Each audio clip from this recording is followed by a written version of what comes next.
to all the spooks out there. Welcome back to another episode of Spine Chilling Chats, where every Wednesday we dig up the darkest corners of true crime, history, folklore, and the supernatural. I'm Ange. And I'm Manda. And that's Dave. I am Dave.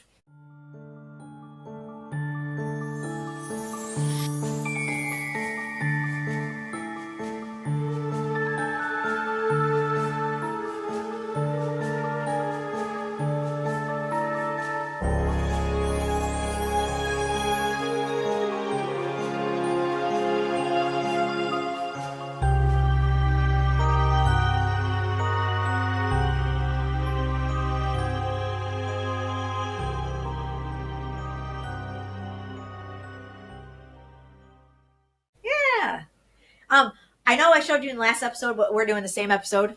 We're doing another episode in the same day, and I just wanted to show my shirt. Not always a dick. Just kidding. Go fuck yourself. So, that's my motto for today. And mine's be kind, and we look like Wednesday and Ed. We do, and I didn't get to show this off in the last episode, but how freaking awesome, because I have the Wednesday cup. We're sitting on the right sides. We are. Look at that. So, anyway. We're doing a special little bonus episode today.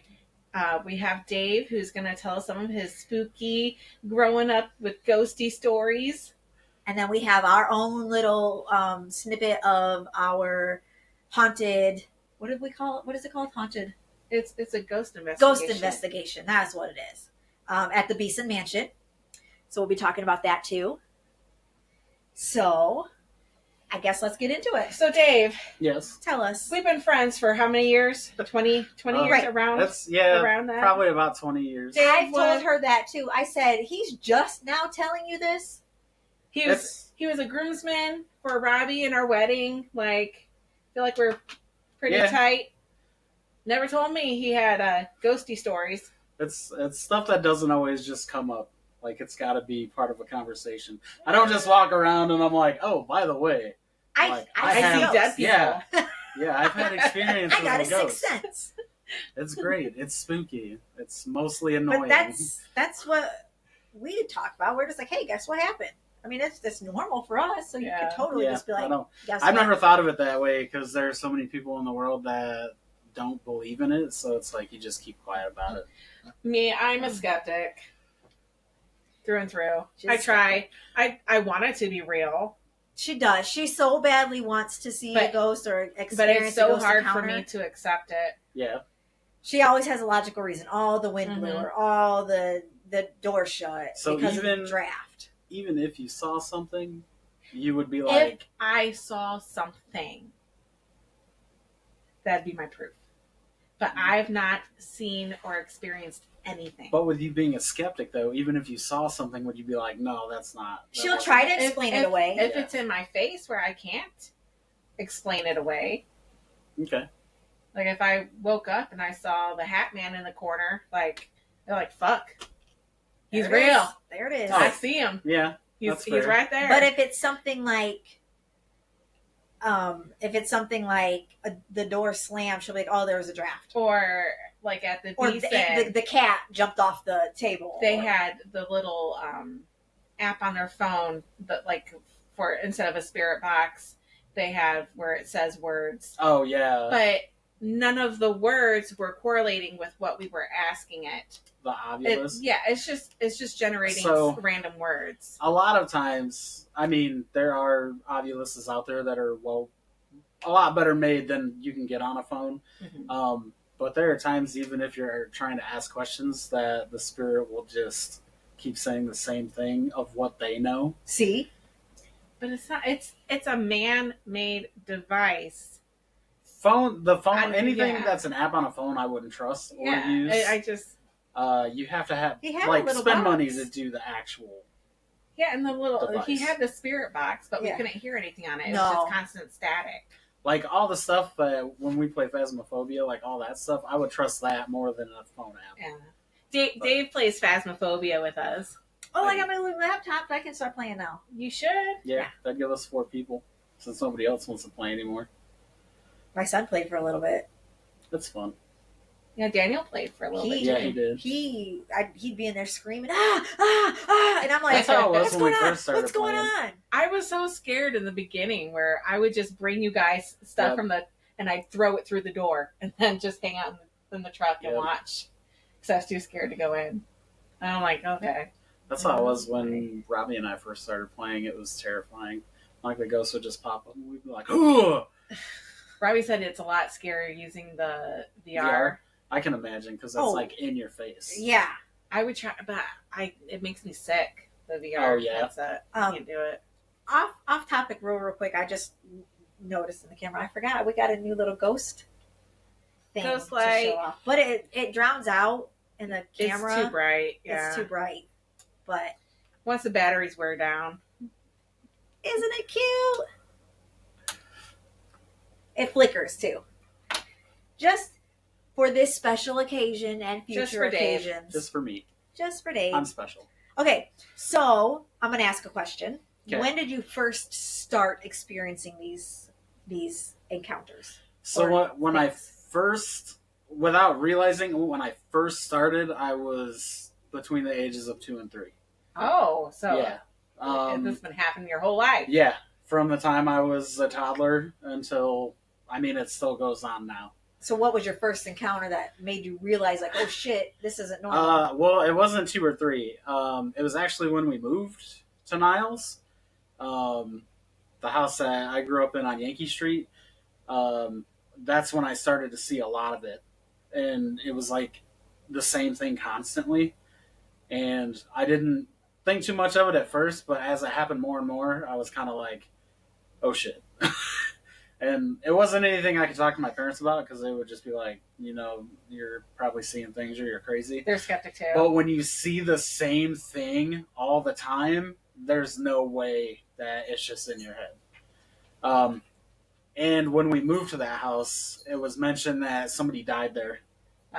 So I think that's what it was. And in that same house, me and my brother played with a Ouija board.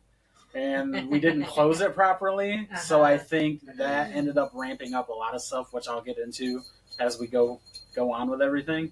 Mm-hmm. It was some pretty crazy stuff that happened. That happened as an adult, or no? That happened as when I was living there as a teenager. Okay. I was actually, when we moved there, I was between the ages of 7 and 8.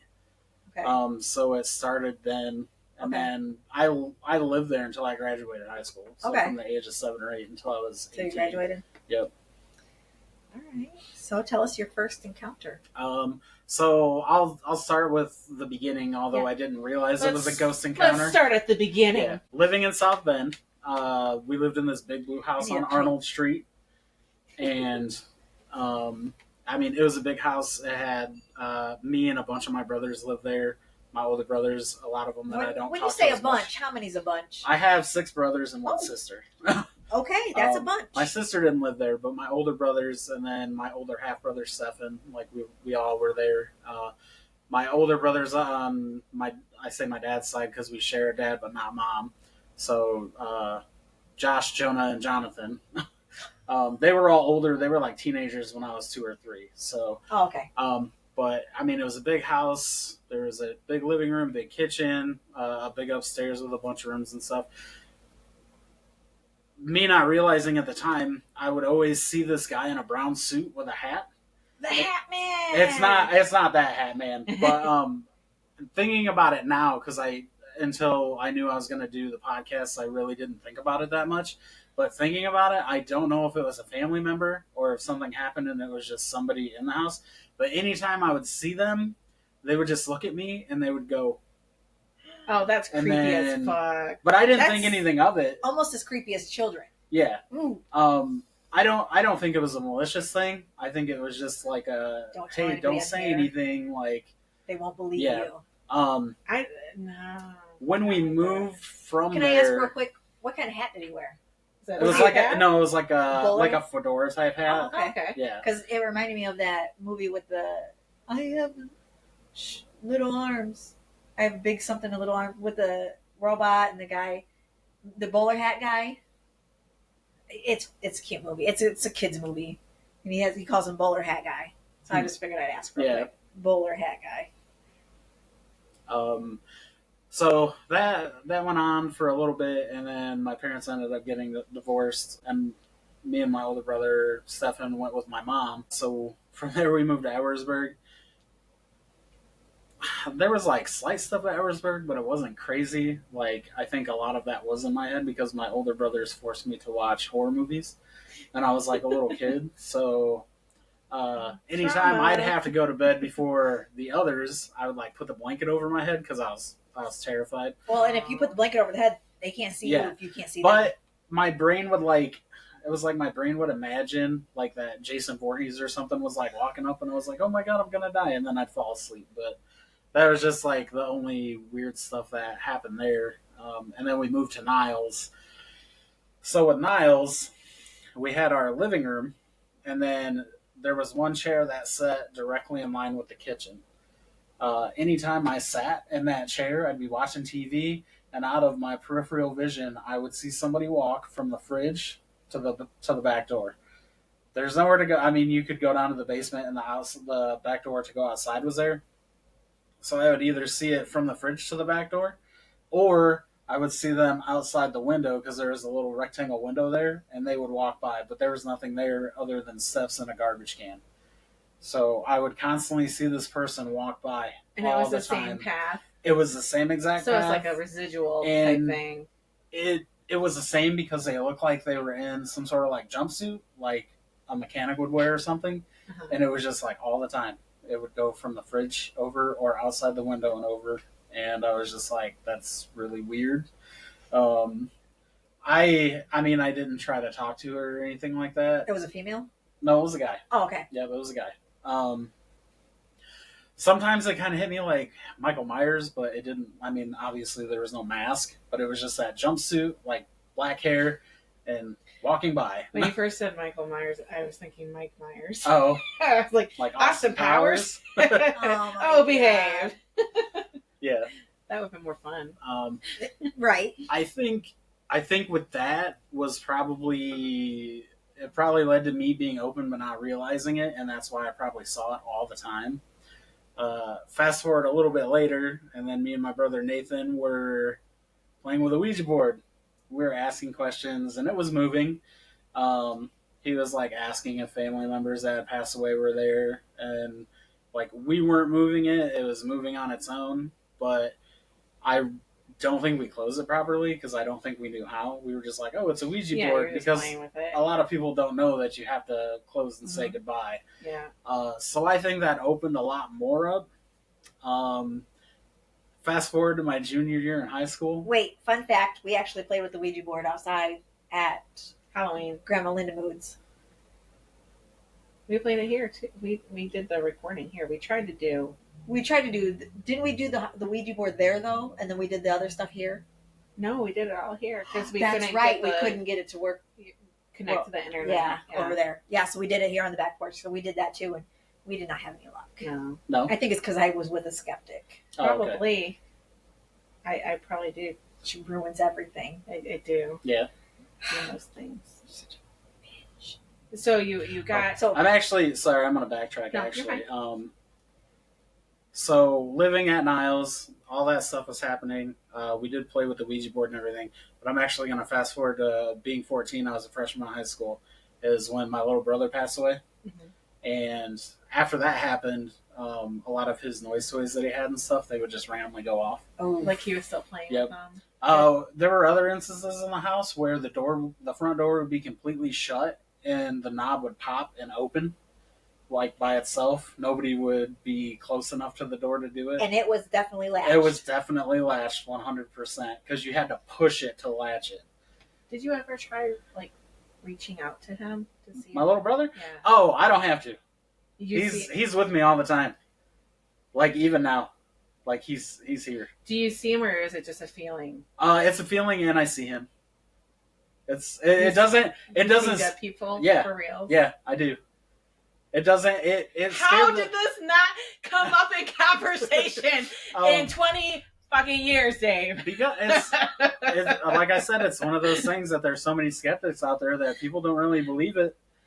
And even though if I'm sitting here telling you like I see dead people and you'd be like, You're weird. Full of shit. Yeah. Okay, do you see him as he was when he passed, or do you see him I see different variations. Okay. So, like, I'll see him as a kid, and sometimes I'll get glimpses of him as he would have been an adult because he was born with metachromatic leukodystrophy, so he passed away when he was 11. It's just, it's here and there. It's a very rare disease that both parents have to pass on, which both of mine did. And basically, it didn't start to affect him until he was 3. He started to lose all motor function, so like it was like in his legs and arms. And then as time went on, he lost all ability to like move, and he had to be fed through a feeding tube. And he ended up losing his like vision and hearing. So he's just basically laying there. Yeah. I don't mean to bring up a sore subject, but do you ever see? I know you're a skeptic, but do you ever think that you see Landon? No. Not even a feeling. No, I don't. I have no ghosty feelings whatsoever. No sixth sense in that. You may not have ghosty feelings, but reverting back to one of your other podcasts, you were talking about smelling things. Yeah, we did talk about that, and I said usually when you smell random perfume, it's a loved one. So, like for me, within the past like month, a lot of times when I wake up, I smell like heavy cigarette smoke, and I know it's my grandma, and I'm just like, stop doing that. Like, I'm glad you're here, but up my house, right? Like, you're stinking up my bedroom. Thanks, like, Grandma, but no thanks. And there's no way it could come from any other apartment because it's not like connected in any way. So. And you don't smoke. Nope. So yeah. See, but I haven't had any scents either. Yeah, you did. What did I have? There was when you talked about it was a fruity smell. Oh, when I woke up the one morning and there was fruity, but again, she didn't explain it away because it's her Scentsy. Even if the Scentsy wasn't on, no, it's her I don't think it was my Scentsy. I just don't know what it was. I have no, but I don't know what. I know what it is because she's here all the time. Who? Grandma. I don't think Grandma had a fruity scent though. That's what I get a lot of the times that I'm here. Really? Yep.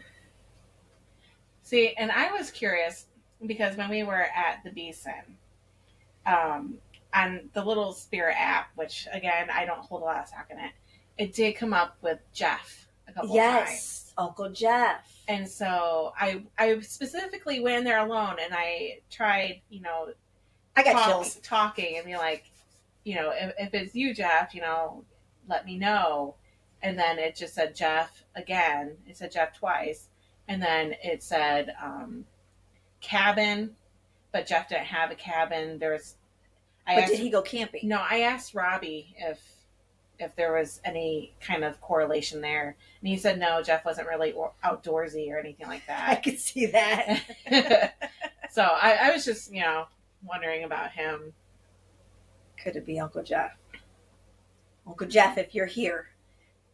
But I do believe in energy, and like when you die, your energy goes back out into the world. So the universe. Yeah. I understand that people may be feeling things as energy. I don't know if I believe that it's a ghost per se, because energy can collect. Energy can make you feel certain ways. Yeah. When I'm at the Beeson and I go upstairs, I get this overwhelming feeling of just not uneasy, but like, I guess energy. Like you just get this tingle feeling, and I'm just like, I can feel something. There's definitely a shift in the atmosphere that you like you're not alone. And there was a couple of times where I did not want my back to the door because I felt like somebody was back there. Mm-hmm. I had to have it against the wall, and she doesn't have that feeling. No, I when you were there, did you get any type of like cold spots at all? No, it was really hot in the house. It was warm in the house. Yeah, you can tell almost immediately because if like there's no air on and you walk into a room and it's cold. Yeah. The temperature did drop, but only like 1 or 2 degrees because he had a little temperature thing too. Nothing huge to notice. They're gonna do another thing in July. Would you want to go with? Depending on the time, I could probably do that. Yeah, because we want to go again because they each do one. So we go together in the beginning, and then they break off into 2 groups. Yeah. We went with Ken last time, so we're gonna go with Catherine. Okay. Yeah. We'll see if it works with everybody's schedule. Maybe Yeah. we'll do that. Yeah, that'll be fun.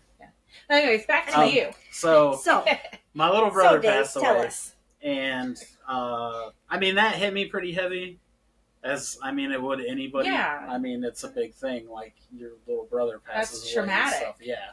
Right. It wasn't long after. Like probably within the same week or at least like the same 7 days, I was in my room, which was in the basement, and I did not That's have already my. creepy. It's an old style Michigan basement, so like it's pretty bad. Oh, yeah. I had my TV was not on. I had no music going or anything. I was doing history homework, and I was just really trying to focus on it so I could get it done.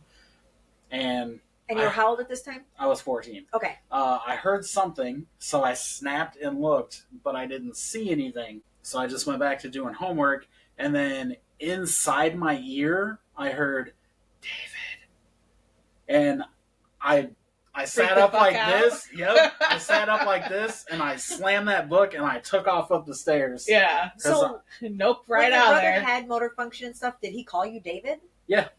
So he didn't call you Dave? Mm-mm. Okay. Nope. The way that it sounded, I knew it was him. It wasn't until way later that I realized it was, because in that moment, it scared the absolute shit out of me. Right. And I was just like gone. But after taking time to think about it, and then you like replay it over and over again in your head, the way that it sounded, it was 100% his voice. And it's just like, oh, like he's here. He's letting me know he's here.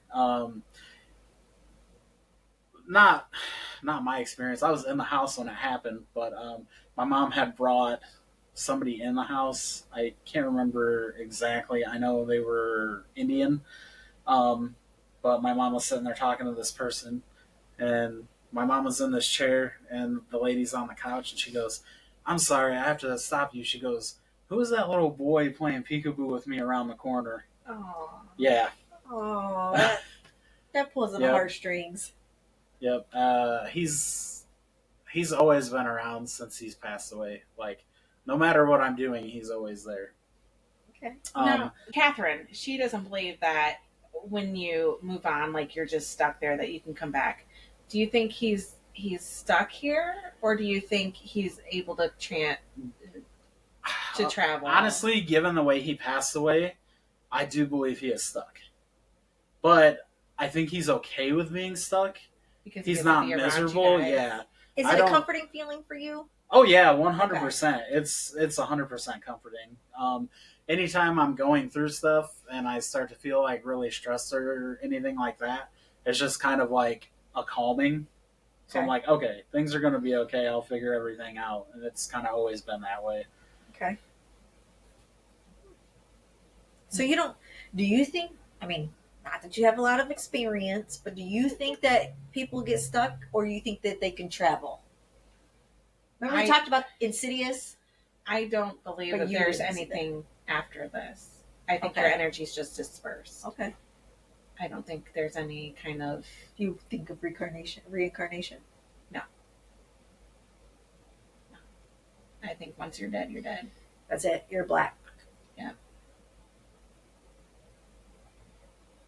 That sucks. I'm an atheist. Like, I know. I don't think there's an afterlife. I mean, everybody believes different things, which is fine. I mean, I'd be pleasantly surprised if I'm wrong. or not. You heathen.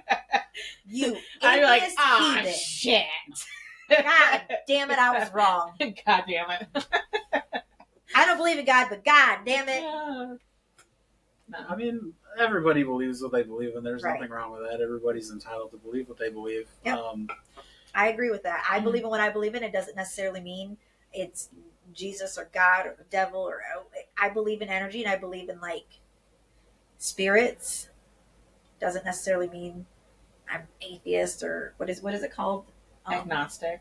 Is that what it is? Agnostic is like you don't really know what to believe. Yeah. Like I'm not going to get into it. Politics, whatever. Anyway, keep going. Because people are going to be like, oh my God. There they are talking about atheism again. So yeah, from there, it was a little more evident. And again, it's one of those things where if you're able to, you can open yourself up, but you don't know that you're doing it. So it attracts things. From there, I'll fast forward to being a junior. To kind of reiterate the stuff about my brother Daniel. There are times when I'm driving and I'll feel something like kicking the back seat and nobody's in the car. And I'm like, knock it off, dude. And it'll stop. And then he'll start doing it again. It's just like one of those things to let me know that he's there, but I know he's there. So, fast forwarding to being a junior in high school, at this point, the Ouija stuff had happened, and there was a lot more stuff in the house than just the guy walking by and my little brother, and some of it was not very nice. One night, I was getting ready for bed, shut the light off, got in bed. I was trying to get comfortable. I was laying on my right side, and then I could hear stuff, and it wasn't even like out loud. I wasn't like, shut up. I was just like, shut up. And it felt like something hit me in the side of the head, like right in my temple. I didn't think anything of it. I just rolled over to my other side, and I proceeded to go to sleep. The next morning, I got up for school. It was like 5:30 in the morning. And I go up the stairs into the living room, and my mom is just looking at me weird. And I was like, what? And she goes, what happened to your face? And I was like, what are you talking about? And she was like, go in the bathroom and look in the mirror. So I walked into the bathroom, and I had a bruise on the side of my face from where I had been hit. Like, it materialized that quick. And I was like, okay, like, that's crazy. I at that point, I really knew. I was like, there are things here that are not good. And I definitely tried my best not to aggravate after that, because there's no telling what else can happen. So, I mean, that went on. I left a lot of it alone. My brother was still pretty present in the house, making toys go off and stuff like that all the time, because he had like specific ones that he loved. So he had like this little turtle that would make noise, and he'd constantly make it go off all the time. We'd be like, okay, dude, like, we know. So, I mean, a lot of it just kind of gets crazy. Moving past that, my parents moved from that house after all the kids had graduated and moved out. They got like a real nice house in Cass, and it has like a bunch of acres and a pole barn and stuff. So when they moved, we moved in with them, and one night me and my brother Nathan were up late. I think we were like unpacking stuff and playing video games. And I walked down the hallway where all the bedrooms were into the kitchen, which was pretty open. They had a sliding glass door that led to a back porch and like the long blinds. As I'm walking out, the blinds are parted halfway at Daniel's height. Oh. And I looked over and I saw it, and I was just like, okay. And I just went back to doing what I think I was getting something to drink. So I just did that, and I turned around and went back. So, I mean, it's evident that he's like always there. And I don't know if it's, I feel like it's something that he purposely like attached himself to me, because he always wants to be with me. So it's you specifically. It's me specifically. Not just your whole family, no, just you. It's me specifically. And I don't know if it's because of like, after he got sick, like everything that I was trying to do for him all the time. So I don't know if it's part of that or if it's something else, but it's there. I mean, it's a big part of my life.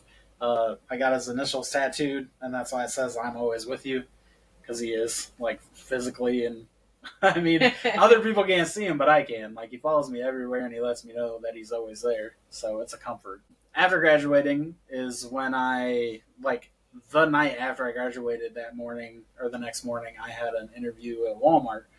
The one that Robbie and my dad worked at, and that's how I met Robbie. And I got the job and everything. I ended up moving in with my dad when he was in that big brick house on Fremont. There were 2 layers to it. There was like a downstairs, and the upstairs was like a whole nother apartment. He used to creep me out with this Chucky doll he had. I would always yeah. Okay. I would always like throw it in the closet because it was in the closet in my room. In that house, they had mentioned that people had died there too. One night I was going to bed, and I was on my right side. I feel like a lot of it happens when I'm on my right side. And there was like a dome light But as I'm looking straight at my TV through my peripheral vision, I see the dome light, and next to it, I see something else. And I slowly look up, and this thing just has its head, like face poking through the ceiling. And I just looked at it, and I said, that's not right. And I rolled over and went to bed. I just left it alone. How? How do you do that? Just go to sleep. Yeah. I don't let it bother me. I mean, at that point, it kind of freaked me out a little bit because I was like, that's just really weird. And you could see, like, I could see, like, the whole face. Was it a scary face? No. It was just a person. It was Okay. was just a face. So I let that be, and I was like, okay, whatever. Like, that's weird. I'm just going to bed. And that was the only time I had seen it. So I was like, okay, that's fine. And even the times that I was there alone, like, nothing crazy happened. So I left a lot of that alone. Fast forward from there, I had worked in retail for too long, and I ended up getting a job in ABA, which is working with kids that have autism. Where I worked, we had 2 buildings we worked out of. There was one on Miami Street in South Bend and one on Michigan Street. Michigan Street was more of a house. That house was so uberly haunted, I did not like being in there even when it was full of people. When the first time I entered that building, I was like, nope, I don't like this. And I would try to play it off to people because there were other people that worked there that believed and did a lot of energy stuff with crystals. And there was a very, very negative entity in that building that stayed to the basement. It did not like people being in the basement, and it would come up. And it would do crazy things. While you were working, if you looked out the window to your car, you would see somebody sitting in your car. I don't like that. Even talking about it now, it's giving me goosebumps because it's crazy. I don't like that at all. A lot of us were talking at one point, and I tried playing it off, and I was like, I don't know. I don't feel anything here. And I must have pissed it off because within 30 seconds, I had a scratch, and it was burning from the back of my elbow all the way up to my wrist. And my arm was on fire. Like, it hurt so bad. I was like, okay, don't ever do that again. Yeah. See, don't you wish you had these experiences, scratches and shit? From that point, anytime I entered or left that building, I would always recite, I entered this building alone. I'm going to leave alone. You do not have permission to follow me. One time, I had to go back into that building by myself when nobody was there, and I had to go all the way upstairs to grab something that I forgot. So I did it as quick as possible, and I had to get back to the door and put in the code and everything to, like, open it and leave. And as I was leaving, I said that, and I heard laughter behind me. Like you can say that, but it doesn't mean it's going to happen. In that building, start keeping sage in your car. They cleanse that building all the time, like salt water, crystals, saging it, and when you saged it, it seemed like it just pissed it off. 1 week we did respite services, which is kind of like babysitting. The parents went on vacation, so we did respite for a client for a week. We had to stay in that building. I stayed there. Yep, I stayed there most of the week. Some other people did other nights, but I did the majority of it. The very last night we're there, and there are other people who have also heard, so I know it's just not crazy. I got the client up, got them ready, got them in the shower. While they were in the shower, I heard 1920s jazz music, and I went to the window and I'm looking out because it was February, so I was checking to make sure people didn't have it on real loud. They were like warming up their car. Nothing on the street. There were no cars on, no cars driving. It was coming from the basement. And nothing was down there? Nobody? No, nobody. Me and this client were the only 2 in the building. And it was coming from the basement. And other people I've worked with mentioned that they also heard, at one point in time, they heard it coming from the basement. And it was so loud that it was reverberating through the stairs. Huh. It's crazy stuff. Uh-huh. I wonder if the entity was from the 1920s. I'm sure. Probably. Or further, and it just really likes jazz music. But have you looked into the building at all? No. Like the history of it? No. Mm-hmm. I wonder if we could find anything on it. Yeah. I mean, all of that stuff, like, really got to me kind of a lot, and I was like, ooh, shit, like, I was glad when I stopped working there because I didn't have to deal with it anymore. Do you ever think, why me? No. No, you just accept it Yeah. as... I do now specifically, like, there have been some instances where stuff will attach to me, like if I'm driving by a cemetery or something, like something random will attach to me, and I'll hear it through my house, and I'll have to be honest, and I'm just like, look, you're gonna have to detach yourself because I just can't help you at this time. And within like a day or two, Move on. they'll move back. Okay, that just driving past the cemetery reminded me of your fear. She's afraid of fog.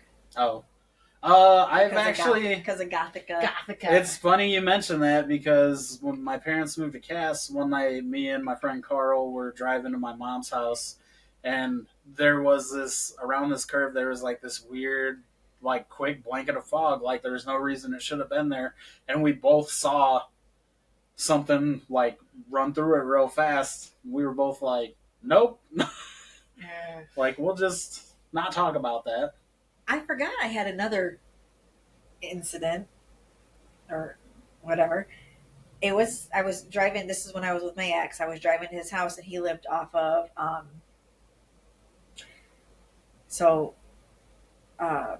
Front Street dead ends into, what is that, Bakertown Road? Yeah. Okay, and then you go right and then left again really quick to go to like Fuller's and Clear Lake. Yeah. But you don't go to Fuller's, you go left, and it's these S curves. Around one of those S curves. And my sister-in-law saw the same thing. This like black, almost like a dementor, but you could see it was like this big, huge, like bear type, werewolf type face came flying at the windshield, and like I like literally swerved and closed my eyes for a second because it looked real. And my sister-in-law saw the same exact thing. Were either of you tired? No. It's normally a black dog thing. When you're really tired and you're to the point of like extreme exhaustion and I've you're heard like, of trying that. to get home, you'll see like a big black dog. But it was it flew down and then like just it was gone. And I was like, what the fuck? And of course Ty didn't believe me, and my sister-in-law was like, no, I saw the same thing one time, because she was dating his brother. She's like, I saw the same thing one time, and I was like, I know I didn't imagine it. So there are spirits and other things in the world that will disguise itself as something. So even though it could be a dead person, they can disguise themselves to look like this extremely hideous, grotesque, disgusting thing. Why would you want to do that? If I'm dead, I'm going to be like, yeah. Especially kids, because kids are so susceptible to seeing stuff like that. Well, and kids are creepy. Dead kids are creepy. Yeah.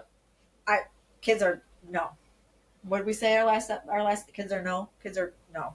Creepy. Fuck them kids. I mean, there are spirits that are so malicious they'll show themselves to kids or other people as like a family member to get them to like be open and trusting, and then that's when they try to get you. That's how I was raised. My parents, not that it's spirits, but they said it's demons. Yeah. And demons would disguise themselves as loved ones to try to gain access to you. I was told that there was no such thing as ghosts, that it's demons trying to take over you. Demons will do that. They don't all perceive themselves that way. They'll do it if they feel like it's an easier way in. There are ones out there that will try to make themselves seem way bigger to seem more intimidating. And I'm talking like 8-10 feet tall, like shadow people, because they feel like intimidation's a better way in. Mm-hmm. Okay. I mean, I get that. And I get the whole being a family member, because like, honestly, are you going to be mean and rude and whatever to a family member? No, you're going to be like, I miss you, and oh my God, and you're here. And then they draw you. It drops it makes you vulnerable. Yeah. Like, Ooh, I just massively. got chills. Yep. See? That's what they do. They play on people. Yep. You know, and that's one of my things that I think about a lot, is my inability to sense anything. I wonder if I have just built such a wall up to try to protect myself, and I'm wondering if I ever do let that wall down, if I'm going to get bombarded with experiences. You might. Because I feel I think that's my problem. I use my Your skeptic. earring fell out. Oh no! Your ear just stretched out that much. Ange. I wonder if part of my skepticism is me using it as like a protection. Yeah. Which it probably is. Because I have a really hard time, like, believing in stuff, and I wonder if I do that because I'm scared that if I don't, Some will get through. yeah. Because I was raised with the terror. Yeah. My parents very scare tactic raised us against anything dark, anything, spooky. It's all bad. Like, don't mess with it. Stay away from it. So you've built up that it's wall. not real. It's fear. this. It's that. You can explain it away as a protection. as a coping mechanism. Yeah. So maybe if you just start trying. I know you do try, but trying your hardest to just believe. But then, do I want Stop to? trying to explain it away. You know what I mean? It helps to meditate before you do something like that too. So like the next time you go to the Beeson, like take like real time and just kind of try to open yourself up. Like, I want to have an experience. I'm gonna see an experience or something along those lines. And you can maintain positivity through it. It doesn't have to be like, I want to get scratched. I want to get manned by something crazy, like, because it doesn't feel good when it happens. They haven't said that anybody. It scares me every time. It's my sports. They have not mentioned about anybody being evil or malicious. Yeah, they don't have any. They don't have any of those. Everything that they've had has been a very good experience. Yes. So, I mean, if that's also something you're afraid of, like, just think of it that way. They haven't had that experience. When I was in high school, after the Ready had closed, we were able to go in and investigate that. And there were some little things, but it wasn't like super crazy. The big theater upstairs, the lights were on, but all the switches were off. So that was kind of weird. See, but Andrew would be like, that's just electrical issues. Well, I would think that it's an old building. There's probably another set of light switches that are flipped. I did have a friend that had one experience while they were working there. They had gone down the hallway where all like the creepy theaters were, because it was like that weird hallway. And somebody came through the wall, tipped their hat at them, and kept going. And it looked like somebody back when it was like an actual theater. So that's what that was. That's neat. I haven't had any experiences outside of my house. Your current house? My current house. And I don't recall anything at my other houses, like when I was growing up or when I was with my ex. Just this house.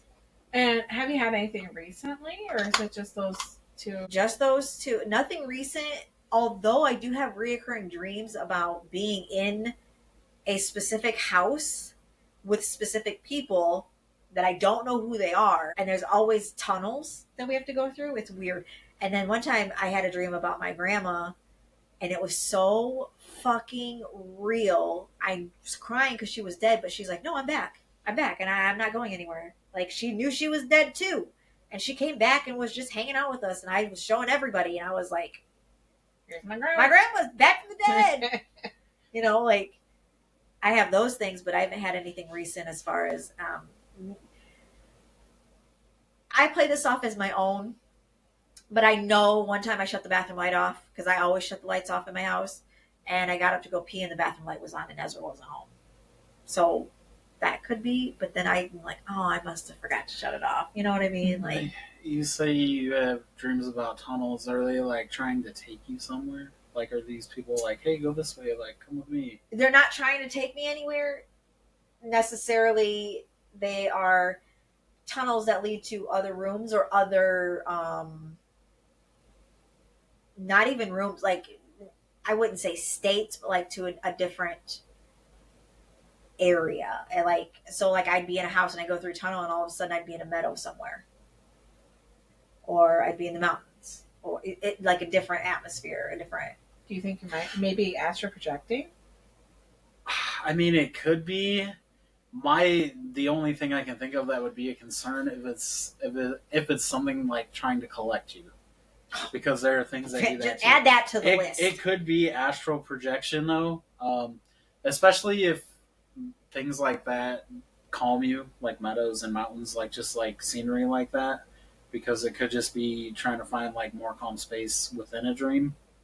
Well, there have been times where not people trying to get me into a tunnel, but I'd be scared to go into this tunnel because I knew something bad was on the other side. Yeah. But there are times where I go and I'd be in a completely different place, and it's like completely different people and things happening, and then I'd wake up and be like, that was fucking weird. Within the last few years, I accidentally collected this old man from a cemetery. I would hear him gruffing, like in the house. I'd be like watching TV and you just hear like from somewhere, and I'm just like, what is your problem? Right. And then it got to the point that I was just like, I understand that you need help, but I can't help you right now, so you're free to move on. And he ended up disappearing. There has been some tragedy in my job, even working with kids that have autism. I did have a client pass away, and after they passed away, they were in my kitchen, causing a ruckus and a menace, and just being loud and laughing hysterically. And that was some piece. I was just like, I'm glad to know that you're having fun and you're doing okay. But it was a lot. Yeah. It was. I could see that. It was pretty crazy. What's your most recent? There's a picture on my phone I'll have to show you guys. So I have a friend on Instagram. She lives in the UK. A lot of her stuff is nature. She's like bugs and spiders and all this stuff, just nature stuff. She's big on David Attenborough and all that.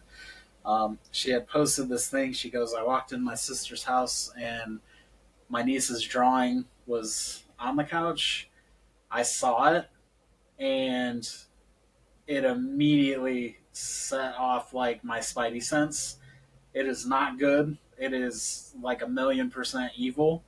Apparently her niece has drawn other stuff, but this is probably like the creepiest thing I've ever seen. I messaged my friend to let her know, hey, you guys need to be extremely careful. I said that is not good. It is a demon, and it is absolutely malicious, and it just wants to hurt people. It did not like that, and after I talked to her for like a week and a half, every night when I went to bed, I had nightmares. Constant. Every time I would wake up and fall back asleep, it was nightmare, nightmare, nightmare for like a week and a half because of it. And it's also the reason there's a shadow person in my house. I have a shadow person in my house. Yep. The shadow person, I really blow it off because I'm not going to give it any type of stock to try to mess with me. And I know it doesn't mess with the kids because they haven't mentioned anything. One night I was going to bed and I have this big Batman tapestry on my wall. And again, laying on my right side, I opened my eyes and the shadow person was trying to act as if they were really big. And they were like trying to square up to me. And I was just like, you've got nothing. And I rolled over and just let it be. I would stop sleeping on my right side. Yeah, I don't know what it is. Do you think all shadow people are bad people? Because mine didn't do anything but just stare at me and then walked away and disappeared. Not all of them are bad people. Because I don't feel like mine's a bad one. I don't get that vibe. Not all are bad. Some are confused. There are many spirits in this world that even 20, 30 years later, they don't understand what's going on, and they don't understand that they're dead. I was going to say they don't know they're dead. Yeah, they don't. And that's something you're not actually supposed to tell them because it can, like, even though they're a spirit, it can tear their whole existence apart that they don't know. Some of them don't know. A lot of them are not bad. Some of them are really confused. There are some that are good. I feel like a lot of the shadow people I've had come in contact with seem like they're more about trying to get under people's skin, or you're in my space, like, why are you here? Get out of my space. I don't want you here. So there's this guy who does videos in his house. I believe his YouTube channel is Ghosts of Carmel, Maine. He has shadow people. His are all very malicious. I think one of them is constantly trying to give him a heart attack because he will walk into his room and it's just there on his bed, next to his bed. Because every time he walks in and sees it, it's the immediate shock, and he's like, ugh! And when you do that, it jumpstarts your heart and the adrenaline goes. I believe that same one for that guy also tried to electrocute him because there was flooding in his basement, and had he stepped into the water where the furnace is, like that electrical for the pilot, was going off, and he didn't realize it. There are spirits out there that are absolutely just wanting to hurt people, and some of them succeed. I don't know if I ever told you this. So growing up, my grandma and my grandpa were from Puerto Rico. So in their house that they live in, well, my grandma currently still lives there in South Bend. You would walk into the front door, go through the dining room, and then there'd be a door to go into the living room, but then there'd be a hallway to go to the 2 bedrooms and another little hallway that it was blocked off, like it had a wall there. Up against this wall, my grandpa had this shrine with candles, all kinds of candles, and like I was told, he talked to the dead. Like an altar. Yeah, he had altar, candles, incense, just things like that. We were not allowed to go in there. Of course, we went in there. We weren't allowed to go in there, but we went in there and snooped and things like that. So I think I kind of got that from a young age, that openness and that that this is real. Yeah, because he used to do it. Like he used to talk to dead people. Like that was commune his, with the dead. That was his altar and stuff. Yeah, isn't that? I don't think I ever told you that. No. Yeah. So my grandpa used to talk to 20 freaking years. So I'm going to show you the picture of my friend's niece, what she drew. Yeah. Oh my! That's in there. How old is she? She's a teenager. Angela post a picture. That is in their house. Is your friend okay with us? I'm sure she is. I mean, it's like metaphysically attached itself to me because Wow. it's pissed off that I was trying to warn them. But is it still with you, or is it gone? oh yeah, no, it's still in the house. That gave me and chills. you bring it here. And you brought it here. No. Thanks, Dave. No. Fuck you, Dave. It won't do anything like that. No, it was like super pissed that I was trying to warn them, and I think that's why it's trying to like do its best to intimidate me. And I'm just like, dude, like you're gonna have to try a lot harder than what you're doing because this ain't gonna work. Like I've dealt with shadow people before. That's just no, thank you. That drawing, nope. Yep. I would have threw that right in the outside. What's crazy about it is that something. she asked her niece, she was like, "What is this?" And her niece laughed and was like, "We don't talk about that." Oh, that's fucking creepy. I told you kids are creepy. Yeah. She's a teenager. That's like It don't matter. She's still a kid. Kids are creepy. It's yeah.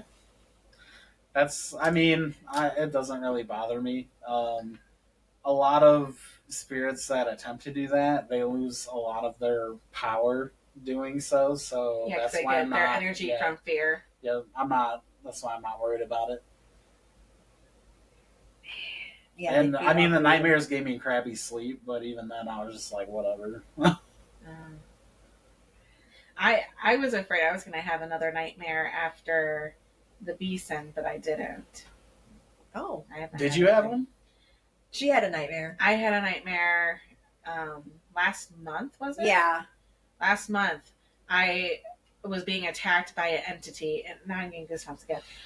I was being attacked by an entity in a dream, and when I woke up, I was still in that panic mode. Like it just still felt so real, mm-hmm. Like it was still there. Like I was afraid to look in the corners because I was sure I was going to see something. Yeah, and so from my Two Girls One Ghost podcast I listen to, they're my favorite. They have dealings with sleep paralysis, and they see spirits. And whenever they're, afraid, they were saying that they envision a ribbon of light, and they think, I am light, I am love, you cannot harm me, kind of thing. And so I started saying that just because I was like, I'll try it, because I felt really weird. Yeah. And so I tried it. And as I'm saying it, I get total body goosebumps. Shivers? Like from my scalp all the way down. Like just constant. And I kept saying it, and I kept feeling that. Like it had to have been at least 5 minutes, just constant goosebumps. And I didn't want to wake up Robbie because I was so afraid that if I woke him up, he would like turn and look at me and grin or something like that, and like it would, take over him. But it didn't, and eventually I was able to fall back asleep. But I told her that's an encounter for her. Yeah, like it's what it is when you got the full body shivers and everything. So it's kind of like a half and half thing. It's the intensity of feeling scared because you had a nightmare and you don't want to look around and end up seeing something. But when you started to bring in that positivity, it was the best way to describe it is it's like a personal positivity shield that you're putting over yourself. So even had anything been in here that was bad or like trying to mess with you, it immediately would have started to back off. Because a lot of spirits, if they're malicious and stuff, they don't really like positivity because they want that fear. Yeah. Because they feed off of it. But I told her that counts, and she's still a skeptic. Yeah, and I was like, it was just a nightmare. I feel like it was more than just a nightmare. I have. That's the only time I've experienced anything like that, and I haven't since. Was it after the Beeson that I had? No, it was before. Before. Yeah. She also had she also woke up one time with a handprint on your arm. On my arm. That was years ago, though. Yeah. That was years ago. I figured I probably just slept. Always got something. Always. If you didn't wake up that way, the possibility is likely less. I woke up and I think I was getting in the shower or something, and I noticed I had a handprint on my arm. I think I have a picture of it on Facebook somewhere. I don't know. But that was years and years and years ago. I mean, I've had nightmares where I wake up and I have scratches on my body. I don't like those ones that much, but I also have to play it down because if I let it affect me, whatever it is will have more power. Yeah. Yeah. I mean, I've had dreams, and this happens a lot in my house, where I will be sleeping on the couch, like I'd fall asleep on the couch, and I'll be talking to somebody, and I feel like they are literally right there, and I'll wake up like I'd be sleeping, I'd be like, yeah, I know. And I'm looking around and nobody's there. But I know somebody was there talking to me. And I woke up talking like in my sleep, and nobody's there because I'm home alone. I just remembered I had an apartment in Niles and I had a roommate and I thought he was home as I was in the living room. I was like watching TV or playing a game or something. And then I physically saw somebody walk down the stairs and I went to start talking and nobody was there. And I was just like, and I told him about it. I was like, I thought you were home. He was like, no, I just got home. And I was like, okay, that's cool. Wicked. I dig it. And I mean, not every spirit encounter is a negative one. Some of them just want it to be known that they're there. Mm-hmm. It's the kitty. Yeah, it's the cat. Sunny likes to go up there now. Yeah, some of them just want to know, especially I've noticed a lot when I'm feeling down or overly stressed and I smell a certain smell, like I know it's like my grandma or somebody letting me know, like, it's okay, you're going to be okay. They can manifest themselves in different ways too. So if you know a family member had something that they really liked, So for me, my grandma was big, and I mean like huge, into monarch butterflies. And even Daniel just mentioned the other day that he was walking home, and a monarch butterfly was following him for like a majority of the way. Just like he was walking, and it was going the same way. It wasn't flying off or anything. It was just like staying close. Anything like that, and it can be any type of animal. I mean, you can go to a zoo, and if a family member, was into like tigers or something, and this tiger is just like looking at you, it's a sign. Yeah, I think that too. I agree with that. It just depends. It's not a horrible thing to be open, but if you become too open is when other stuff starts to kind of make their way in. Yeah. There are people who can be so open that it literally creates a portal. Or if you're super close to a cemetery, it will attract all of the spirits, and they'll literally come in like a line, like a waiting, like they're standing in line waiting, and they will come in and try to tell you what they need to tell you, like one at a time. The Beeson? No. Oh. Okay, you used to come and hang out at Grandma's house. Yep. And she All the time. she lives across from a cemetery. Uh-huh. Are there a lot of spirits coming over there? Like, did you ever get a lot of feeling there? So, it's funny that you mentioned this. In the house, not so much. But when you're outside, because the yard's so big and you're hanging out there, yeah, there's stuff that's there. I'd be so interested to see if you were to go over there now. I was going to say, have you been over there since Grandma passed away? Because Grandma passed away. We were there house. for the last fall party. Well, that's right. Yeah. But you weren't really in the house. Well, I mean, I went into the house a little bit, but I also probably at that point wasn't super open because I know there's a cemetery across the street. Okay, so did you have an encounter that night? I could definitely feel a lot of stuff like through the yard. It wasn't bad or anything. It just, I mean, there was a party going on, so naturally you're going to attract that type of like energy. People who did that in life, like that type of energy. You're going to attract it there. But maybe without a party, you go over there and see if maybe you can feel Grandma. Yeah, I mean, there are times I'm here and I feel her, like she's here. And I'm pretty sure that's part of the smell you were smelling that fruity is. I wonder why she wouldn't try to like let us know more, because that's the only time I've ever. It's difficult when people are so closed off, though. It's the equivalent of like screaming at a wall. Robbie's just as much of a skeptic as I am. That's pretty much what it is. Like, in part of it, she's like, I already tried to let you know I was here, bitch. Yeah, you didn't want to hear it. Well, I'm just like Aurora. So for Aurora might. It depends on how open she is to it too, though.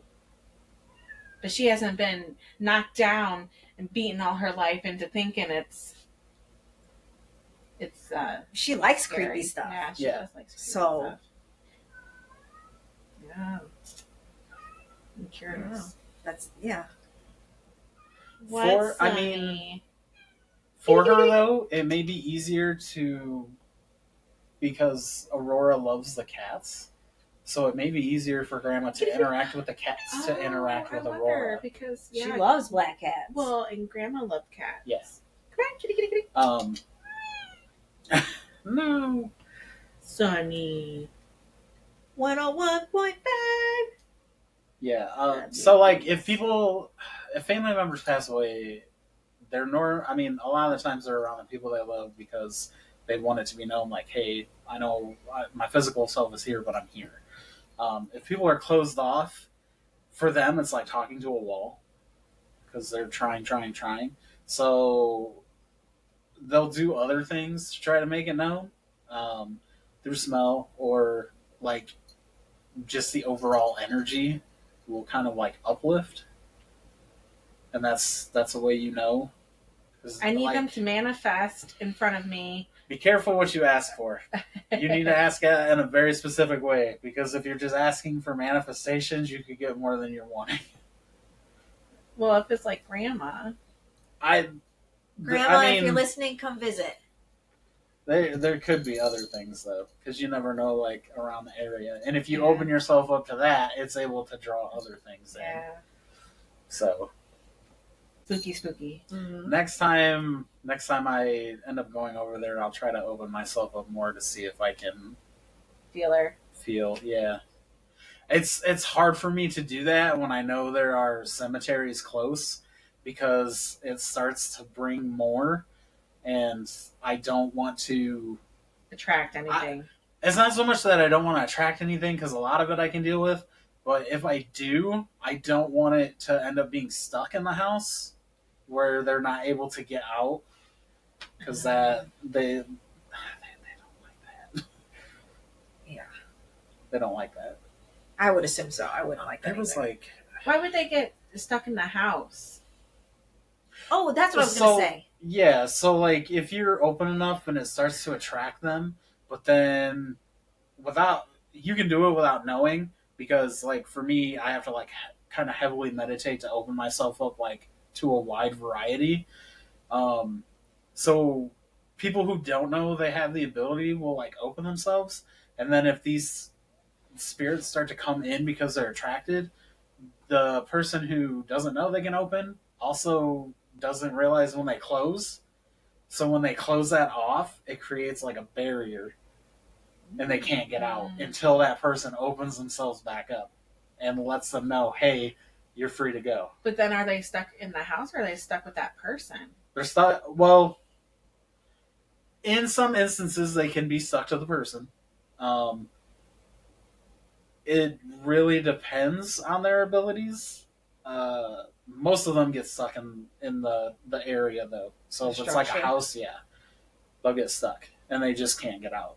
My question is, Catherine talked about at the Beeson, and I know the two people that had passed away at that little river right down the street from Beeson. She said sometimes she'll have people come from the cemetery. The car accident that happened right there, they would come to the Beeson. Is that something that you think to be true? Oh, yeah, that's absolutely possible. Especially if, they didn't die in the house, but they died near. It's difficult because near would still technically attract them to the nearest structure. Okay. So it is absolutely possible that can happen. People who die in a place will normally stay with that place, and they tend to be more active when things like renovations happen, because they don't want change. Well, it's not so much they don't want change, but they don't know what's going on. Mm-hmm. So they died in this place, and it was the way it looks, and then these people come in and just start changing it, and they're like, hey, what are you doing? Like, you're not supposed to be doing this, and they can't. They just have, there's nothing they can do about it. Catherine said that the spirits in the house when they were renovating kind of got into uproar. Yep. Not mean, but they were kind of like letting them know, like, hey, I'm not comfortable with this, so you're changing things. But then when she finished, like, they kind of calmed down and was like, oh, okay, that's not so bad. Yeah. Which is a possibility. There are some spirits that will hold that grudge, though, and they will just keep it at a ramped up level because they don't like that anything's been changed, especially if it's their preferred space. So if it's like a specific room or something and you go in and change it, they will become extremely pissed off. Okay. Good to know. Don't change. Build your own house and not on some grave. Yeah. Indian burial ground. Yeah. Oh, well, that's very insightful. Yeah, this was a wonderful day. I wish you would have told me all this before. Well, I mean, it's fun in one lump sum, though. Yeah. Instead of being like, hey. That is true. That is true. Yep. And now you'll have to keep us informed anytime you have an experience. Yeah. I'm sure I'll have more. Yeah. I would imagine so. Me with too. That list. I hope I have more. I hope you have one. One. That's all we're asking for, Uncle Jeff, Grandma. Somebody, just one. Just show her one. But you have to be open to it. And that's so hard for You me. can't, It's so hard. like, because something they could have done something, and you were just like, no, that's I'm gonna skeptic my way. Or out you just of it. overlooked it, like Yeah. you turned your air conditioner off, but the curtains are still wiggling because you didn't realize you shut the air off, and you just walk right on past, like no big deal, and that's somebody showing you something. You're like, wait, the air's off, but you just don't register it because you're like, nope, it's just the air conditioner.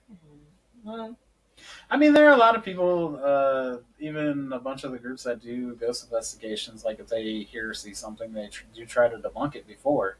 But if there's no logical way to debunk it, then it's a yeah.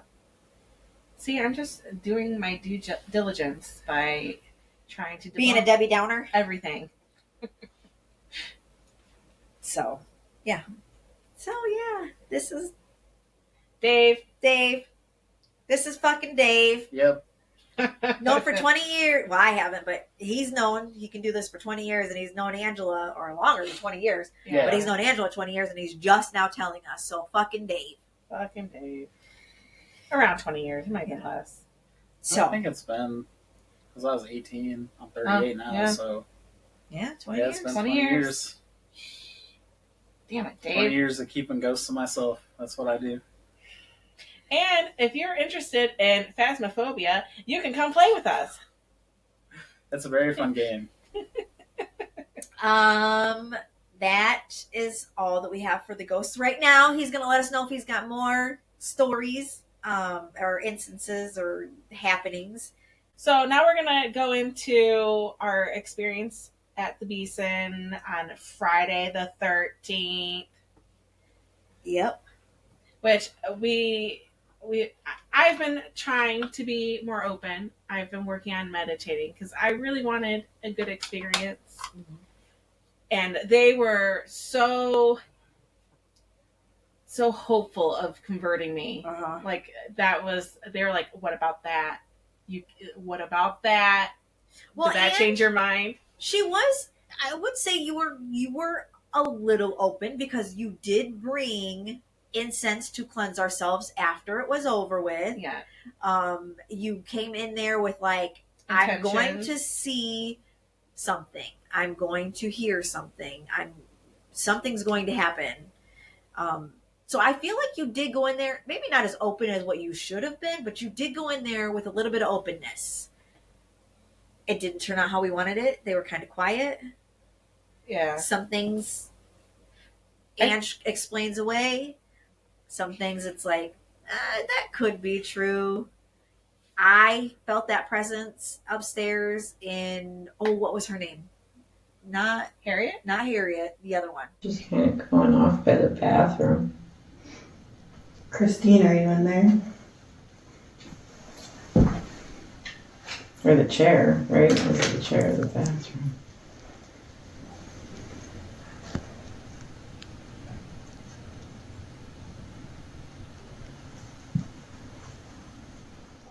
Is there anybody here with us? Christine, are you here? Imagination. What's your name?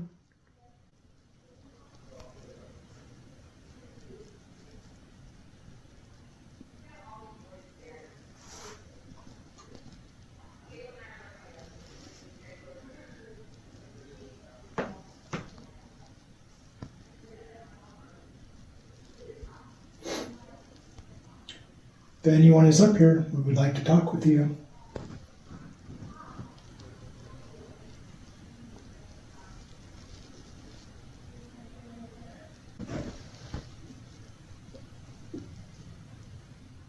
Frustration. Yeah, I'm definitely getting frustrated.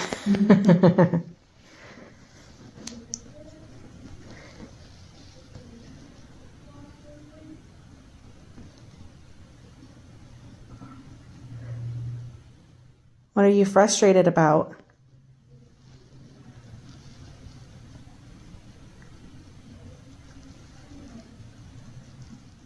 Go right.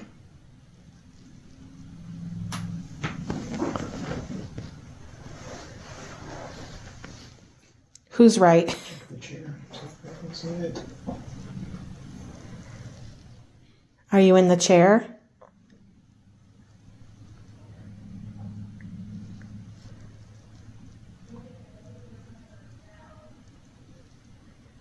I have regrets.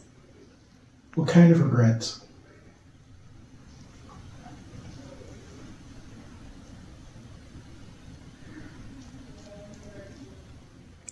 Maybe set it in the chair.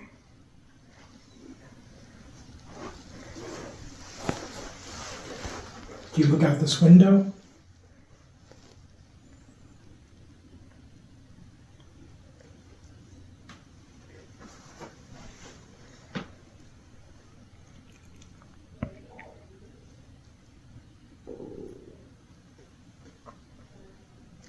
Oh no, yours is going off.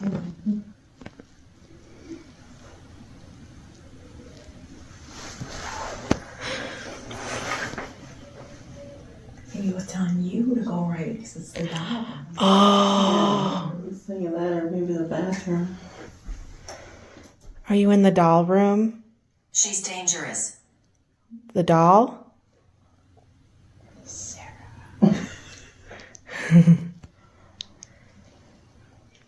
Who's dangerous?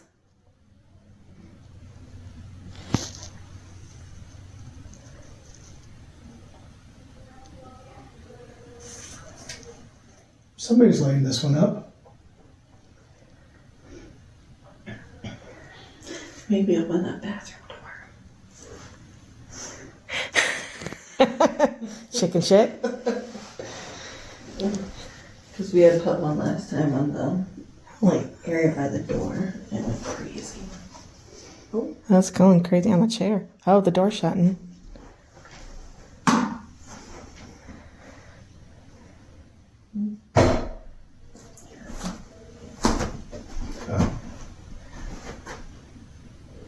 No.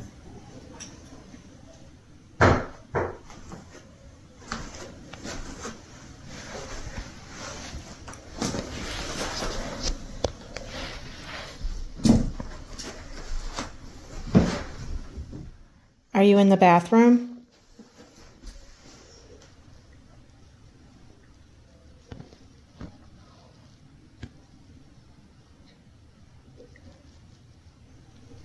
It was lighting up. Right on the chair.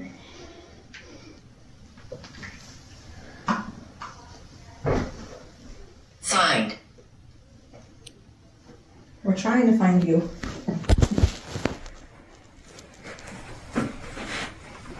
Yes, because I can't see.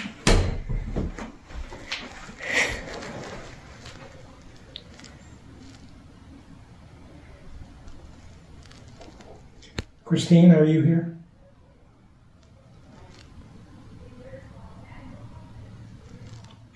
Can you make the light go to red?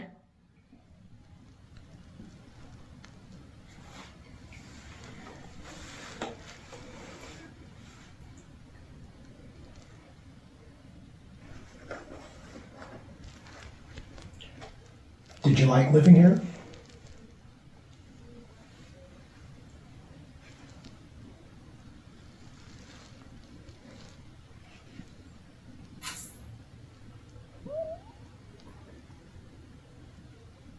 Did you live here while Ray lived here?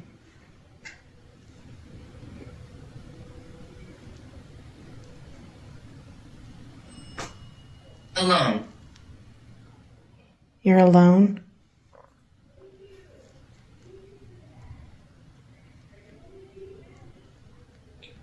Well, you can move freely throughout the house, and you're free to leave anytime you want.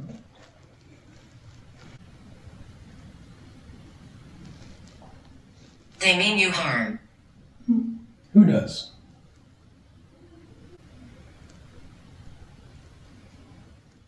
Is there someone bad here? And the doll room. The doll room really freaked me out. I was like, Yeah, they have dolls, and one of them has Joan, and Joan. she's attached to a doll. to one of the And dolls. Yep, she likes to be in the crib facing the window, looking out the I window. don't do dolls. So I felt something in Harriet's room and I felt something in Joan's room. And then there's that middle room. So I guess the whole upstairs besides her closet. I didn't see anything. I didn't hear anything, but I definitely felt a presence where I was so uncomfortable. I had to have my back against the wall because I felt like somebody was standing over my shoulder the entire time we were doing this. And I kept trying to give away the EVP thing. I kept trying to like put it down or Not EVP. No, It was the little box, the light box. yeah. Anyway, I kept trying to put it down. EMF. EMF. I can't think of that. I kept trying to put it down and like walk away from it, but every time I did that, it would, I would have to pick it up again because we're moving, or they're like, pick it up, and I'm like, I kind of want to just let it sit there for a minute, and then it would light up. I feel like Catherine's group was way more active than our group. Because I kept hearing the bell go off. I kept hearing, one of them actually felt like they got touched. They have an EMF reader that's attached to a bell. And so instead of having the lights that go off, you hear a ding, which is kind of neat. Yeah. So that was fun because you kept hearing a ding. And then, so our reader said Jeff a couple times. Yeah. But while we were in the basement, their reader upstairs said Amanda. And what else? We weren't in the basement. We didn't go in the basement. No, we went in the other room. The living room. They were in the living room. We were, I think, in the kitchen. We were somewhere because we weren't necessarily close, but their thing said Amanda, and it also said something else, and I can't remember what it said. That was kind of in correlation with my name. I don't remember either. But yeah, their little reader said Amanda, and I was like, "That's me. What about me?" So That's funny. What else was there? Catherine had that app on her phone too, where when you're taking a picture, it shows like outlines of where people are. A green outline. And she was getting a little boy In the snack cabinet. by the snack cabinet because they've seen a little boy there. So Who plays in the kitchen. 2. I think that's reflection. Holy shit, I didn't know he was back there. Oh my god. I would have known that would have scared you. Oh, you did scare me. I scared him. I was like, bah! Oh, you scared him, alright. That's weird. He's a holy shit, dude. Are you seeing? From what you mentioned before, they said that an accident happened and they feel the spirits are attached to the Beeson because of that. There was an accidental fire Oh, an in accidental fire. in the kitchen. the outside kitchen. There's an Okay. outside kitchen and inside kitchen. There was a fire in the outside kitchen, and they feel like the little boy was there, Okay. and that's how he passed died. And so now he goes from the outside kitchen to the inside kitchen. So, in relevance to that, essentially, if anything happens within a property line, so like if it happened outside, yeah, they would absolutely still be attached to the property. They can't get away, but people could come on. They can't. I mean, if you're open, it brings people like other spirits in. But if you die on like the property, that essentially you're still attached to that. Like Ghost House. Yeah, Or like Ghosts, that Yeah. TV series. you're They still, can't leave the property. Yeah, you're still, unless there's a medium who can sit there and actively talk to the ghosts and try to explain like everything that happened, and then they kind of ask her like, do you want to stay? Do you want to move on? And in the event they want to move on, they'll take those steps to help them to be able to cross that border, that property line, so they can do what they need to do. That's cool. Yeah. So make sure you're in a cute outfit and a place you really want to be stuck for the rest of your life, undead life, because that's where it's at, guys. And always have clean underwear because that's just good advice. They don't always have to be matching. Let's be real. No, but at least clean. Clean. Because you never know if you're going to be in an accident. And some paramedic's going to see your underpants. Ooh, I hope he's hot.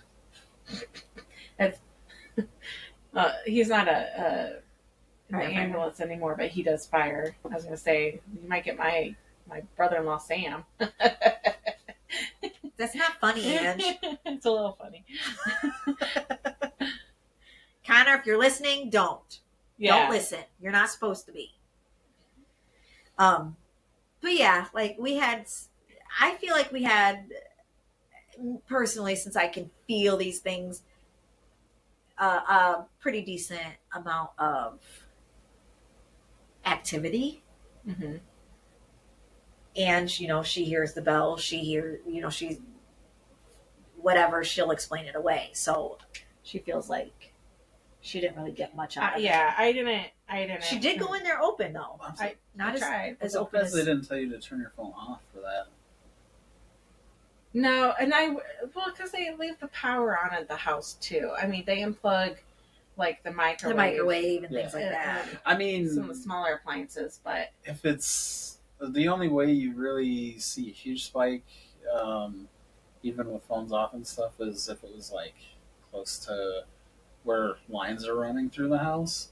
But if it was like in an open space, that would definitely be different. Yeah. Well, see, I had it one time. I was here at the chair. I think you were over here, and Ken was right here, and that was in that middle room chair. Uh-huh. And we put on the chair, and it went up to red. Yeah, and once. She wasn't here. close. Yeah. And that was the only place that we had, because the other one that was over here next to Ange was staying green. Yeah. That was the only one that had activity, and it was in that chair. That's interesting. Yeah. And then we went over across the hall to the doll room, and we set it in with Joan, and nothing happened. But then we set it on the high chair, and it went up to red once or twice. Because they had been told that there's something attached to the high chair. Yeah. Is Joan an actual person, or is Joan the Joan spirit? Joan is the spirit. The spirit that's of attached an to actual the- person who was Okay. attached to the doll. Yeah. I don't like dolls because it's very easy for spirits to become attached to them and fill the space. I would not be surprised if there's more than just Joan. Oh, I'm sure. there. Yeah. It's a doll room, so there's plenty of Yeah. dolls and stuff attached. But I forgot that Catherine's group said that Joan wanted adventure. She didn't want to be in the She crib didn't want to be anymore. in the crib, but she wanted to face the window and look outside. She wanted new shoes. Somebody was cute, or what was it? She was talking specifically to a person. I can't remember what she said they said, or what they said she said. But I don't know. She wanted to be moved around. She didn't want to stay in one spot. I don't know how they were getting these answers, though. I didn't ask. I didn't either. I don't know if they were. It could be through EVP or the Ovilus, anything like that. They weren't doing EVP, so it would have been through like the Or Spirit Box. type thing, the app. Yeah. But then, are they asking these specific questions, or was it just giving random words a lot like of times, adventure, like? A lot of times, the spirit it will definitely let you know. If you're especially if you've got a spirit box on and you're just listening, they'll talk to you. Oh, it's immediately going crazy on the chair. That's how it was. You usually did that the last time. Oh, is it interacting with the metal? No. Because those are bronze shoes. No. No? Oh, this one got crazy too. Used by the dolls. I'm cool. I'll have a little powwow in here.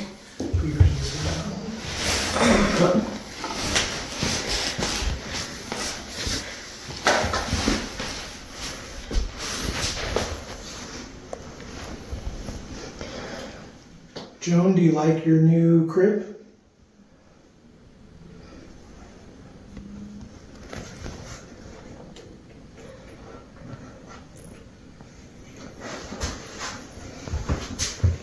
Yes, it's me. Hi, Joan.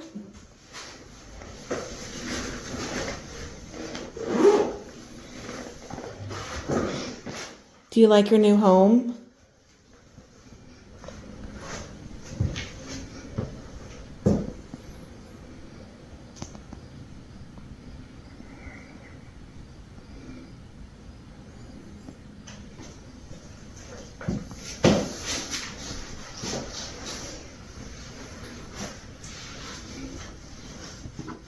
So we have two new Amish-looking dolls. It reminds me of like Children of the Corn or something. Yeah, those are the creepy looking I ones. think Amish-made dolls don't have faces. That's even creepier. Faces. Right.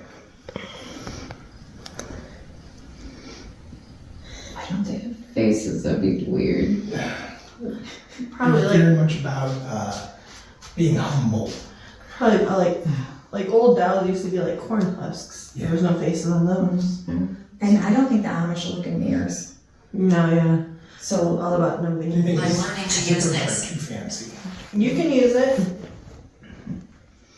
What would you like to tell us? Yeah, keep playing with it. All you gotta do is reach out and touch it, and things will happen. Does this thing, like, the numbers go up if there's something? Yeah. So if the K2 is going off, that should also be going off if it's a bigger field. I think I saw the that. bottom one is temperature. Yeah, I was gonna say, I saw that on like TV and got really cold and the numbers started going. So I think.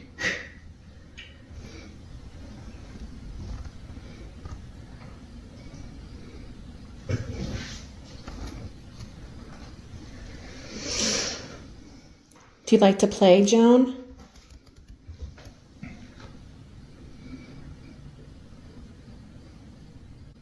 Do you like looking out the window? Is there somebody in the high chair?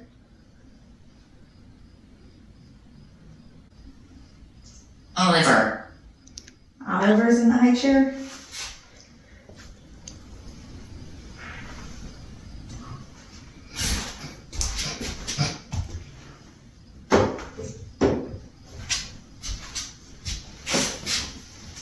Gary.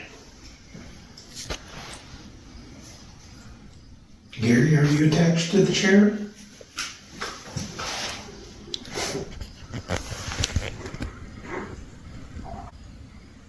Can you step back from that light?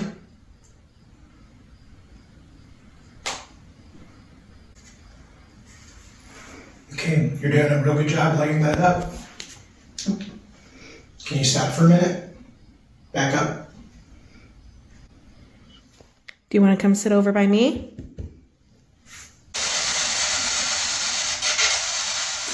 So this is like a radio. You can use it to form words. You might be able to talk through it. Do you want to give it a try? Agatha.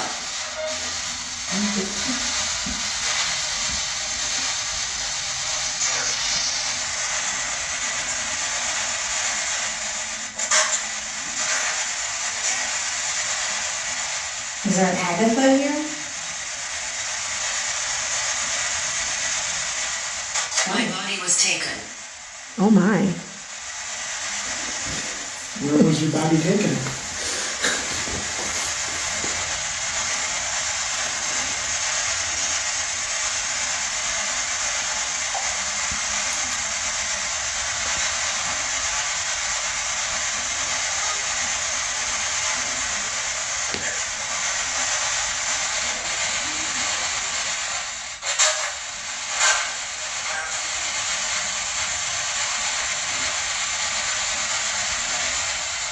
We remember you all.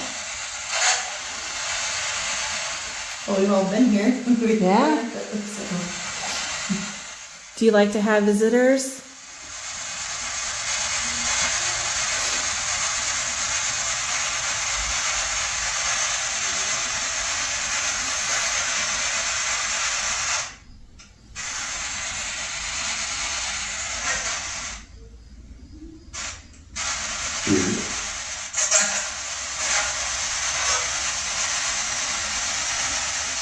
Reminds me of Bumblebee. That's what she said earlier. Did you live here a long time?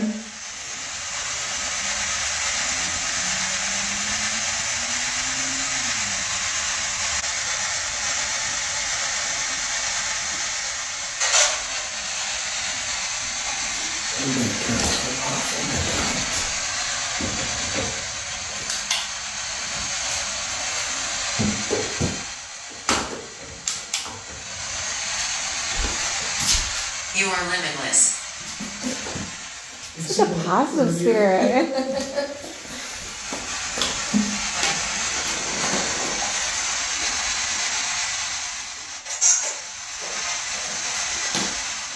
need a ghost hype man. Yeah. Tell me I'm doing good. I'm limitless.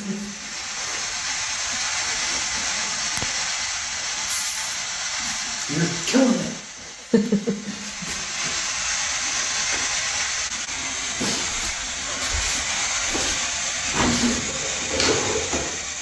Wind.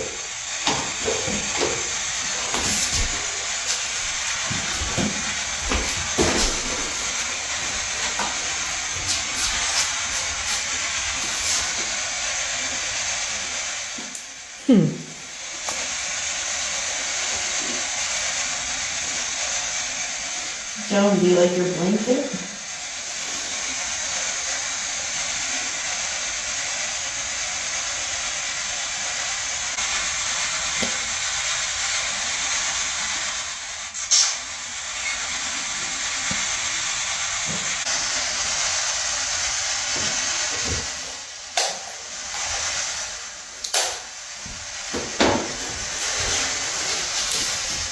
Nicholas.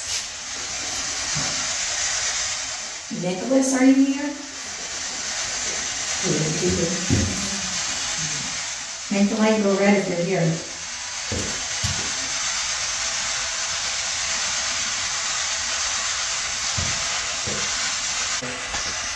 Something in the environment changing. It's odd. The fact that the K2's lighting up and it's still at 0. They're right next to each other. Is odd. And we switched them. And they're both reacting the same. And now it's nothing. Nicholas, where did you go?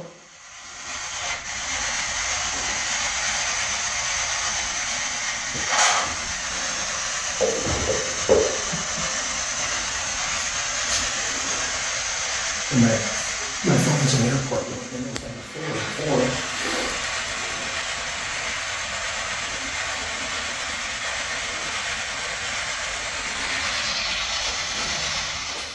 Nicholas, how old are you?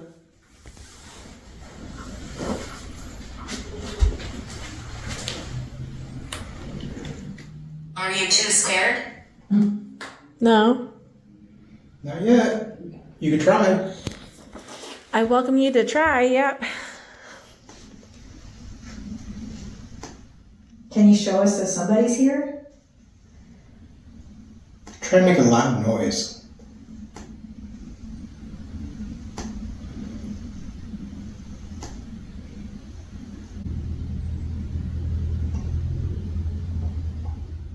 Do you like the new dolls that we just put up here? I'm in the house. Well, come up here. Talk to us. Are you the boy from the kitchen?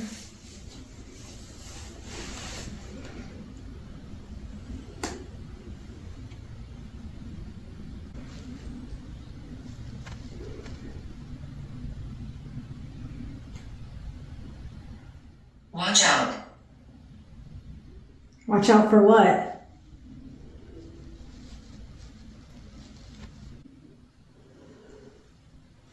I'm buried down the road. The cemetery's kind of down the road. Are you buried across the street?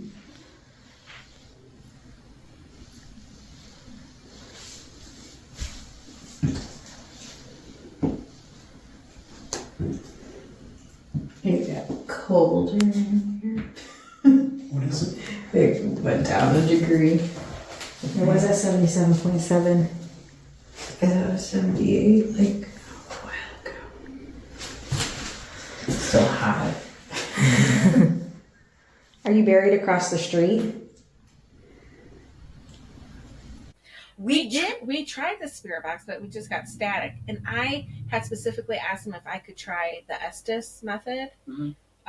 And they did have the headphones and the blindfold, so I tried that, and Amanda tried it. But It goes too quick it was, to get yeah, words. you couldn't hear a specific word pop out. Well, I mean, also with that though, if spirits don't want to talk, they're not going to.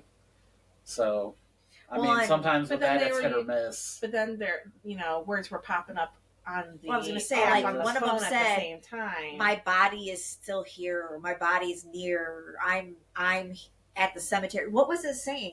Something about a I would fire. have to re-listen to it. Me too. It's been a week or so since. Yeah. So, like, ours were saying things like, I'm still here, or be careful with them. Like, some things sounded like warnings. Some things were just saying, like, I'm here.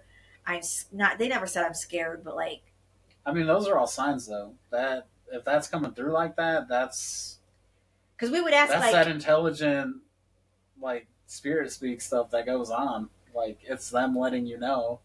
And if it said be careful with them, it could have just been an overall, like, because if you guys haven't, like, done ghost hunting before or anything like that, it's like letting the others know, like, be careful with them type of thing. So it's not always like a It's threat not like or they're anything talking bad. to Yeah. us. They might be talking to the other spirits as Yeah. well. okay. That's And good to know. definitely don't be surprised if you go into a place and, I mean, if you do your best to open yourself enough, they do gather information rather quick. So, I mean, even if you're talking in a group and they're around, they'll catch names and stuff, and they'll repeat it back. Yeah, so we definitely had some interesting sayings coming through the spirit box, like "be careful" and my body's here and I'm close, or something about the cemetery. I remember that. So it wasn't answering the questions we were asking, but it was definitely saying things. It was speaking. but- So Yeah. that'll happen too, where they just get stuck in this residual thought process of I'm just gonna spit out stuff that I'm dealing with, or I'm going through, or I'm feeling. So it's hit or miss sometimes. Yeah. Because sometimes they will answer you, and sometimes it's just like it's like they're venting, like just trying to get stuff out. They're just trying to get Yeah. you to know things. Well, And- and one time Ken was downstairs and Catherine was upstairs. That Catherine's questions were getting answered on Ken's spirit box, and Ken's were getting answered on Catherine's. Because when they came in at the end, they were like, "Oh, we asked her how she liked the weather, and we didn't get anything." But he was like, "Oh, we got something that said the weather's fine." Like Yeah. whatever they asked her was answered on the other They one. were talking about Indian chief. Oh yeah, They were in the basement. Ken was in the basement, and Catherine was upstairs.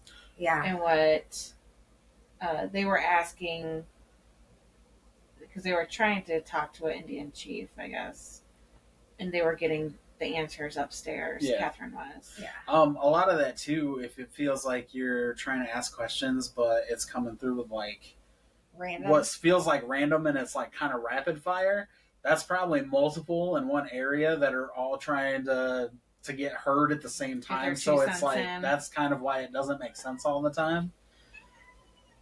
Because if you ask a question, but they're just trying to be like, I'm here, my body's here, and then they're just kind of trying to fight over each other. Yeah. Did you try the spirit box or anything in the room that the dolls were in? No.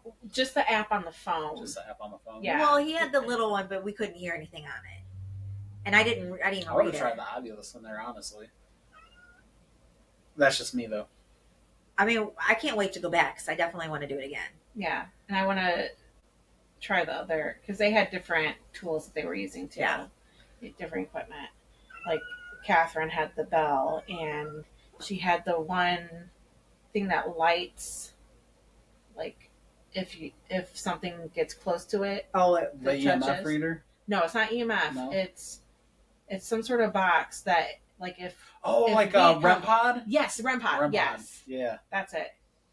And Sometimes they'll go off on their own. If you leave it in a special, I bet if you would have left that in the doll room, that thing probably would have went off well, like crazy. it was going off for Yeah. them, but we didn't get to use it because their group Oh, had it. Yeah. So that's why it's the cat scratching. Oh. so good job. I want to go on Catherine's team next time so we can try those equipment. Yeah. Yeah. So So I feel like the Beeson was a good experience, and I definitely will do it again. And I definitely felt something for sure both times I've been there. some kind of presence, some kind of not evil or anything like that. Just know that something was there, and I feel like it was a success. I had a lot of fun. It was very I was there fun. for a good time, and I had it. Yeah. And that I am not a chocolate cake person, but that That Costco cake that Ken bought was Fucking the best cake I've ever had in my mouth. amazing. Costco has amazing food.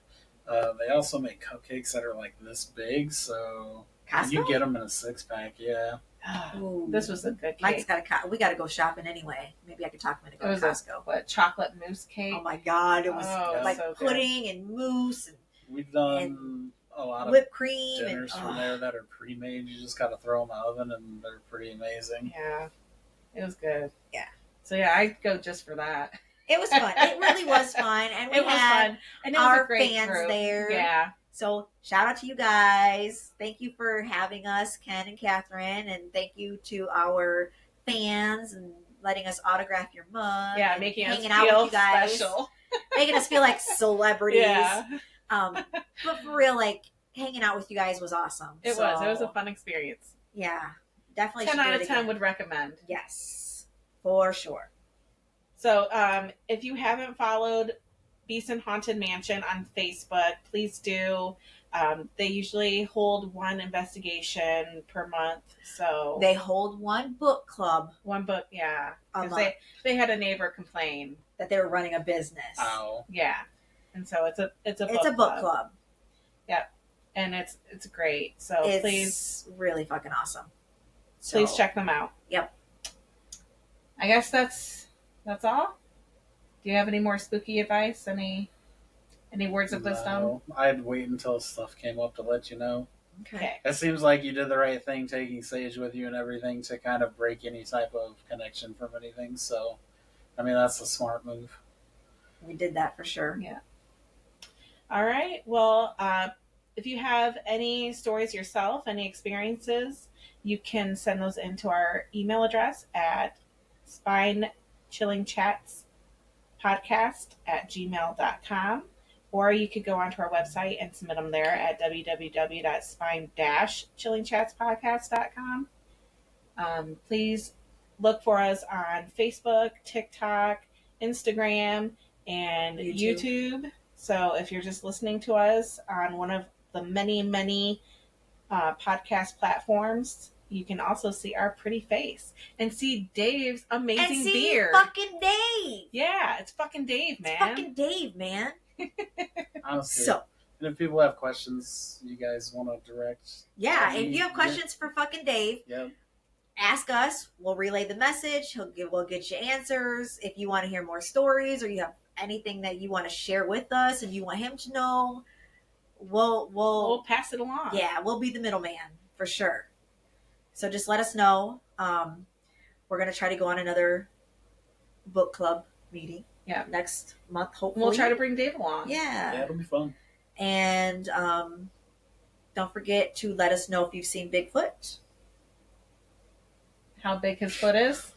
How big his foot is. If there is any fairy fucking. Cryptids. Glitches in the Matrix. Anything like that. Let us know. For sure. All right. Well, we hope you enjoyed this. We hope you come back. And most of all, we hope you Keep it spooky. Bye, guys. Bye. Bye, fucking Dave. Bye, Dave.